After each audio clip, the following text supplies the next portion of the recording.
میرے انتہائی واجب القدر واجب الاحترام دوستوں، بزرگوں، عزیز نوجوان ساتھیوں، گھر میں سماعت فرمانے والی میری باقاعدہ باعزت باوقار اسلامی ماؤں اور بہنوں، ماہ رمضان المبارک کا تیسرا جمعہ المبارک ہے اور رمضان المبارک کی آج 18 تاریخ ہے۔ تاریخ اسلام میں اسی ماہ مقدس کی 17 تاریخ کو بہت سارے واقعات رونما ہوئے ہیں کہ کفر اور اسلام کی پہلی جنگ،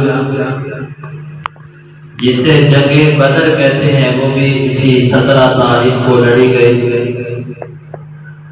اور حضور علیہ السلام کی پیاری لخت جگر سیدہ رقیہ رضی اللہ تعالی عنہا کا وصال کا کمال بھی اسی ماہ مقدس کی 17 تاریخ کو ہوا اور پھر ایک بہن کے خط پر لبیک کہتے ہوئے عرب کی سرزمین سے چلنے والا ایک 17 سال کا نوجوان، جسے دنیا محمد بن قاسم کے نام سے یاد کرتی ہے، یہ سندھ سے گزرتا ہوا ملتان کی سرزمین تک پہنچا اور اسلام کا پرچم بلند کیا۔ اس دن بھی اسی ماہ مقدس کی 17 تاریخ تھی اور پھر اسی 17 تاریخ کو حضور علیہ السلام کی پیاری زوجہ محترمہ سیدہ طیبہ طاہرہ صدیقہ بنت صدیق رضی اللہ تعالی عنہا کا وصال کا کمال بھی اسی مہینے کی 17 تاریخ کو ہوا ہے اور ایک روایت کے مطابق حضرت علی المرتضی شیر خدا کرم اللہ وجہ رضی اللہ تعالی عنہ پر حملہ جو ہوا تھا وہ بھی ایک روایت کے مطابق اسی 17 تاریخ کو ہوا تھا اور پھر آپ نے 21 رمضان المبارک کو جامع شہادت نوش کیا ہے۔ یہ اللہ تعالیٰ کا خصوصی فضل ہے، کرم ہے کہ اللہ تعالیٰ نے ہمیں بہت ساری سعادتیں نصیب فرمائی ہے اور یہ ماہ مقدس ایک دن وہ تھا کہ ہم کہہ رہے تھے کہ آج اس ماہ مقدس کا پہلا جمعہ المبارک ہے اور آنکھ جھپکتے پتہ ہی نہیں چلا کہ آج ہم کہہ رہے ہیں کہ اسی مہینے کا تیسرا جمعہ المبارک ہے اور ایک جمعہ اس کے بعد آنے والا ہے اور پھر یہ مہینہ ہم سے رخصت ہو جائے گا۔ ایک سال کے بعد اس نے لوٹ کر دوبارہ آنا ہے، نامعلوم ہم میں سے کون ہوگا اور کون نہیں ہوگا اور کون وہ خوش نصیب ہے جس نے اس مقدس مہینے سے فائدہ اٹھایا ہے، اللہ کی رحمتوں سے خوب جھولیاں بھری ہیں اور اللہ کی رحمت سے اپنے گناہوں کو دھویا ہے، استغفار کی تسبیحات کو بار بار دہرا کر اپنے گناہوں کو صاف کیا ہے اور اپنے سیاہ دل کو اللہ کی رحمت سے اور توبہ استغفار کی تسبیحات سے اور اللہ تعالیٰ کی کبریائی کی تسبیحات کر کے اور صبح سے لے کر شام تک روزہ رکھ کے تلاوت قرآن کر کے نمازیں پڑھ کے اپنے گناہوں سے جو سیاہ دل تھا اس کو صاف کیا ہے۔ ایک اور خوش نصیب ہے اور اللہ تعالیٰ نے کس کو سعادت بخشی ہے وہ خوش نصیب ہی ہوگا اور اس امت پر اللہ تعالیٰ کا یہ بہت بڑا احسان ہے۔ جیسے میں نے پہلے جمعے بھی عرض کیا تھا کہ روزہ تو حضرت آدم علیہ السلام سے چلا آ رہا ہے، اس کی مختلف صورتیں تھیں، مختلف نوعیتیں تھیں، اس کے مختلف ادوات تھے، مختلف اس کے ٹائم تھا، لیکن اللہ تعالیٰ نے اس امت پر خصوصی فضل فرمایا ہے کہ ہمارے ازلی دشمن کو بھی اللہ تعالیٰ نے قید کر دیا کہ مسلمانوں اب تمہیں کھلی اجازت ہے، اب تم ہو اور تمہارا رب ہے، بس اور کوئی نہیں ہے۔ اب تمہارا کام ہے اس مہینے میں اپنے رب کو راضی کرنا ہے۔ اور حضور کی مشہور حدیث ہے نا کہ بدبخت ہے وہ آدمی، بدبخت ہے وہ آدمی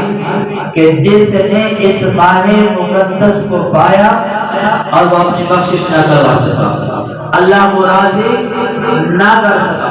جو بندہ اس ماہ مقدس میں وہ رب تعالیٰ کو راضی نہیں کر سکتا، اس سے بڑھ کر کوئی موقع نہیں آئے گا کہ وہ رب تعالیٰ کو راضی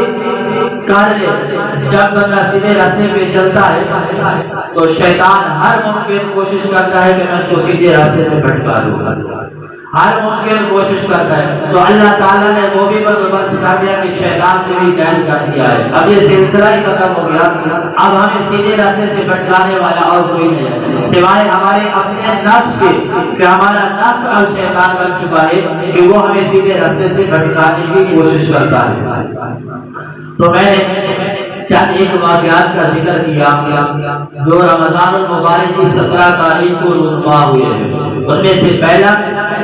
جنگ بدر ہے جو کفر اور اسلام کی پہلی جنگ لڑی گئی ہے، اور دوسرا عائشہ صدیقہ رضی اللہ تعالیٰ عنہ کا یوم وصال بھی ہے۔ ہم ان دونوں موضوعات پر حسب توفیق گفتگو کرنے کی کوشش کریں گے۔ اللہ تعالیٰ ہم سب کہنے کی توفیق عطا فرمائے، سننے اور سنانے کے بعد اللہ تعالیٰ ہم سب کو اس پر عمل کرنے کی توفیق عطا فرمائے۔ جنگ بدر یہ سن 2 ہجری کو واقع ہوئی جب حضور علیہ السلام نے مکہ مکرمہ سے مدینہ منورہ کی ہجرت فرمائی۔ 1 سال مکمل ہو چکا تھا، دوسرا سال شروع ہو چکا تھا۔ مسلمان مدینہ منورہ کے اندر ہیں کہ ابو سفیان کا قافلہ آ رہا ہے، اس وقت تک مسلمان نہیں ہوا تھا۔ اب صحابہ کے دل میں خیال آیا کہ اس قافلے کو روکا جائے اور اس سے سامان جو ہے وہ لے لیا جائے۔ اور ایک روایت کے مطابق کہ اللہ تعالیٰ نے وہی نازل فرمائی کہ آپ کے سامنے 2 راستے ہیں۔ ایک تو یہ ہے کہ بدر کے میدان کے اندر جا کر جہاد کیا جائے اور جامع شہادت نوش کیا جائے، مسلمانوں کو فتح ملے، شہادت بھی مل جائے گی اور مال بھی مل جائے گا۔ اور ایک صورت یہ ہے کہ قافلے کو روکا جائے، ابو سفیان کو گرفتار کر دیا جائے اور اس کا مال لے لیا جائے۔ جب صحابہ کے سامنے یہ دونوں تجویزیں رکھی گئی تو صحابہ نے جو جنگ والا راستہ تھا نا اس کو اختیار فرمایا کہ ہم لڑنے کے لیے تیار ہیں۔ مختصر قافلے کو خبر پہنچ گئی کہ مسلمان آپ کا راستہ روکنے کے لیے تیار ہیں۔ ابو جہل نے پیغام بھیجا ابو سفیان کی طرف، ابو سفیان راستہ بدل کے بچ نکلنے میں کامیاب ہو گیا۔ بدر کا میدان سجا، مسلمان اور کافروں کے لشکر آمنے سامنے۔ مختصر مسلمانوں کی تعداد 313 ہے اور کافروں کی تعداد 1000 ہے، 1000 ہے۔ حضور علیہ السلام نے مصلی بچھایا، اللہ کے ہاں سر پر سجود ہوئے اور رب تعالیٰ سے ایک دعا مانگی ہے کہ یا اللہ یہ میری 14 یا 15 سالہ زندگی کا سرمایہ ہے۔ جو 14-15 سالہ نبوت کی زندگی ہے، وہ نبوت کا زندگی کا جو 14 سال کا سرمایہ تھا، یا اللہ مجھے 313 ہے، یہ میں نے لا کر کھڑے کر دیے ہیں۔ یا اللہ اگر یہ شہید ہو گئے تو روئے زمین پر تیرا نام لینے والا کوئی نہیں ہوگا۔ اگر یہ 313 آج شہید ہو گئے، یا اللہ یہ میری 14 سالہ 15 سالہ زندگی کا سرمایہ ہے، میں نے محنت سے یہ حاصل کیا ہے، اگر آج یہ شہید ہو گئے تو پھر قیامت تک یا اللہ روئے زمین پر تیرا نام لینے والا کوئی نہیں ہوگا۔ اب مسلمانوں کے پاس ایک روایت کے مطابق صرف 6 تلواریں ہیں، صرف 6 تلواریں ہیں، باقی جن کے پاس تلواریں نہیں تھی انہوں نے درختوں کی ٹہنیاں توڑ دی، درختوں کی ٹہنیاں توڑ دی۔ یاد رکھنا جنگ جب بھی لڑی جاتی ہے وہ باتوں کی طاقت سے کبھی بھی نہیں لڑی جاتی، وہ ایمان کی طاقت سے لڑی جاتی ہے۔ جب ایمان کی طاقت ہو نا تو اس کے سامنے اسلحہ کچھ بھی نہیں کر سکتا۔ اگر طاقت کے بل بوتے پر جنگ لڑی جاتی تو امریکہ 20 سال افغانستان میں گزارنے کے بعد کبھی تم دبا کر نہ بھاگتا، جسے ہم دنیا کی سپر پاور کہتے ہیں، وہ 20 سال لڑ کے آخر میں وہ معافی مانگ کر بھاگنے پہ مجبور ہوا ہے۔ تو ہمیشہ جنگ جو لڑی جاتی ہے وہ ایمان کی قوت سے لڑی جاتی ہے۔ صحابہ میدان میں آئے 313،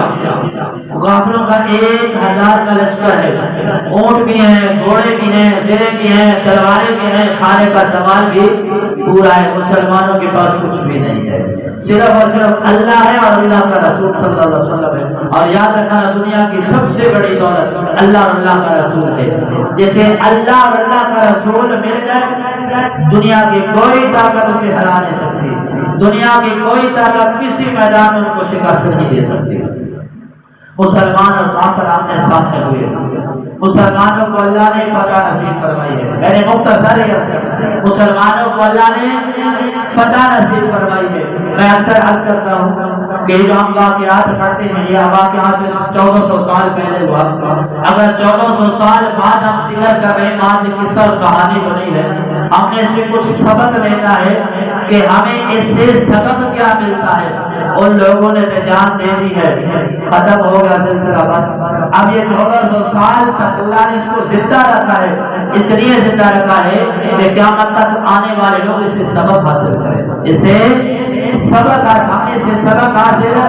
کرنا ہے کہ مسلمان 313 ہے، کافر 1000 ہے، لیکن اللہ اور اللہ کا رسول مسلمانوں کے پاس ہے، طاقت کافروں کے پاس ہے۔ اللہ تعالیٰ نے طاقت کو شکست دی ہے۔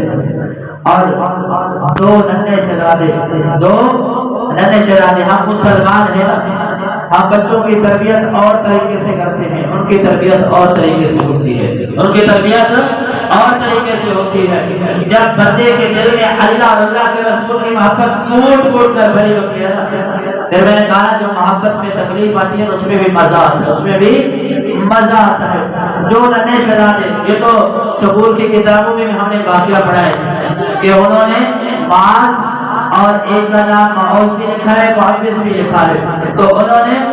ابو جہل کا مقابلہ کیا، ابو جہل کو جہنم حاصل کیا۔ حدیث میں آتا ہے کہ ایک کا بازو کٹ گیا، بازو کٹ گیا، ابو جہل کے بیٹے نے تلوار ماری تو ایک بازو کٹ گیا، وہ تھوڑا سا گوشت باقی رہ گیا، وہ لٹکتا تھا، تو وہ دوسرے ہاتھ سے تلوار چلانے میں تکلیف ہوتی تھی نا، تو اس نے بازو کو پاؤں کے نیچے لے کر اوپر کھینچا اور بازو کو پھینک دیا ہے۔ اب یہ کہنا تو بڑا آسان ہے، میں بھی کہہ رہا ہوں کہ اس نے یوں پاؤں کے نیچے لے کر کھینچ دیا ہوگا، لیکن یہ کرنا بڑا مشکل کام ہے، یہ بڑا بچہ ہے، بچہ تو بچہ ہوتا ہے، اسے کیا پتا ہے کہ میں اس کو شہید کروں گا تو مجھے جنت پا دوں گا، اگر میں کافروں کو جہنم حاصل کروں گا تو مجھے جنت ملے گی۔ بچوں کو کیا پتا ہے کہ جنت کیا ہوتی ہے، ہم بڑوں کو نہیں پتا، بچوں کو کیا پتا ہے، یہ تو کھیلنے کی عمر ہوتی ہے، یہ تو ذرا سی تکلیف برداشت نہیں ہوتی، یہ تو ناز اور نخرے کی عمر ہوتی ہے نا، ہم اپنی فرمائشیں پوری کرواتے ہیں اپنے ماں باپ سے، اور وہ شہادت نوش کر رہے ہیں، وہ بازو کٹا رہے ہیں۔ تو جب محبت ہو، سچی محبت ہو نا، ہمیں تو اتنی محبت ہے کہ ہم سردی میں بستر کو نہیں چھوڑ سکتے، گرمی میں ہمارے لیے روزہ رکھنا مشکل ہو جاتا ہے، جو کہ بھوک بھی لگتی ہے، پیاس بھی لگتی ہے، سردیوں میں بھوک کی شدت ہوتی ہے، گرمیوں میں پیاس کی شدت ہوتی ہے، میرا کام مشکل ہو جاتا ہے، لیکن انہوں نے روزہ رکھ کر، یہی رمضان کا مہینہ تھا، اور عرب کی گرمی پوری دنیا میں مشہور ہے،